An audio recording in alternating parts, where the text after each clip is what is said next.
I have a lot harder time getting my materials for my work than probably a lot of artists do. I don't have the luxury of being able to go into a craft store and put some things in my basket.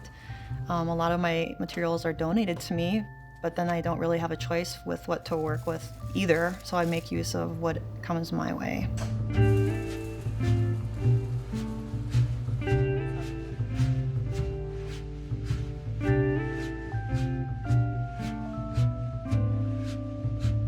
My name is Sarina Brewer, and I do taxidermy-related sculptures out of taxidermy-related materials and organic animal materials.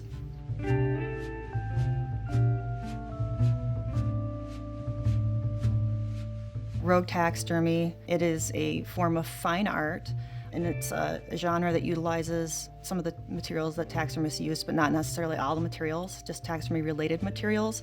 It can be abstract, it can be conceptual. It doesn't have to be necessarily figurative or even look at it like an animal, the end product. It's really a lot broader than I think a lot of people realize.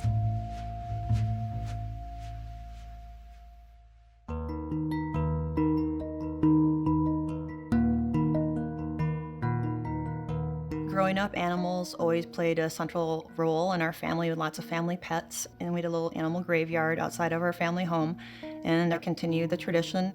I don't consider myself religious, but I really relate to St. Francis, patron saint of animals. I think of all of my work as a tribute or an homage to the animal. So these deer skulls that I found in the woods that I hang in a tree, the squirrels come and chew on those just for the calcium. So it's kind of an interesting little circle of life.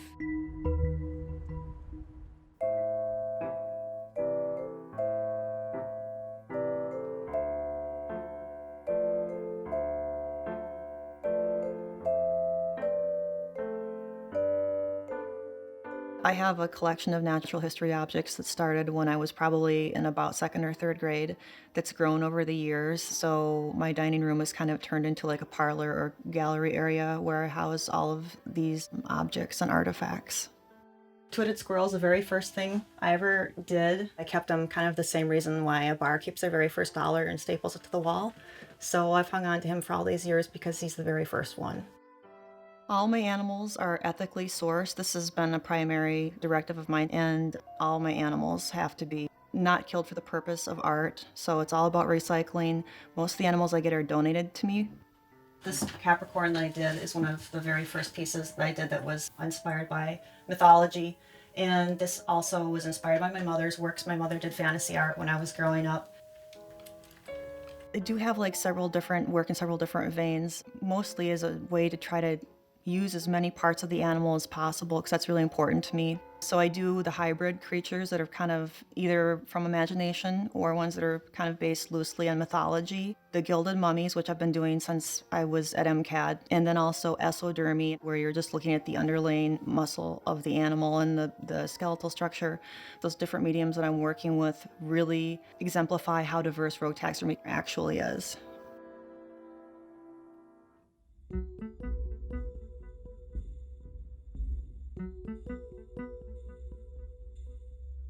I've been here in my home for 19 years now.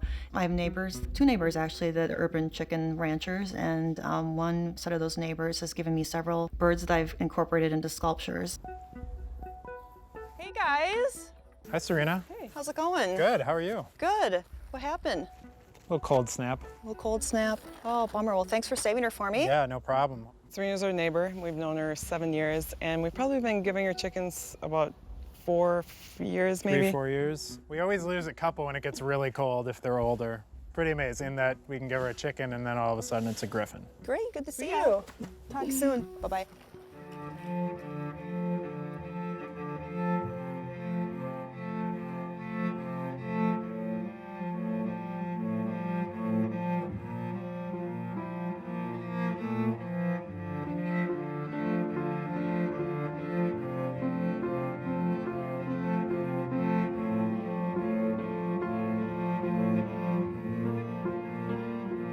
Taxidermy does not involve any blood and guts, ideally.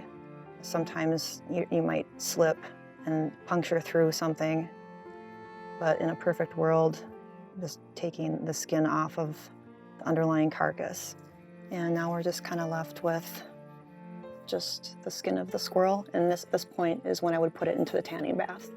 It preserves it is what it does, and it sets the hair into the skin so it won't fall out. So it's leather with fur still on it.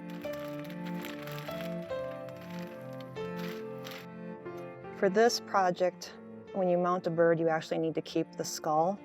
Well, like with modern taxidermy, actually the head is part of a urethane mannequin. A lot of my techniques I use are kind of just old school techniques.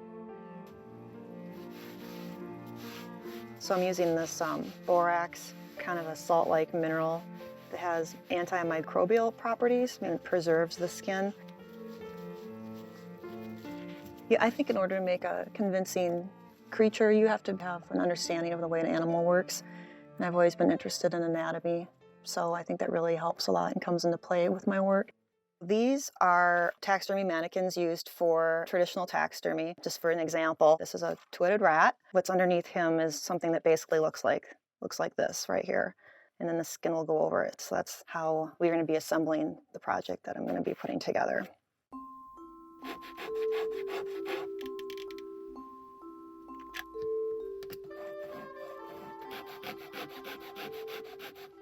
This part right here is a satisfying part of the process, seeing it come together, going from something that's just in my head, an idea, into a three-dimensional object.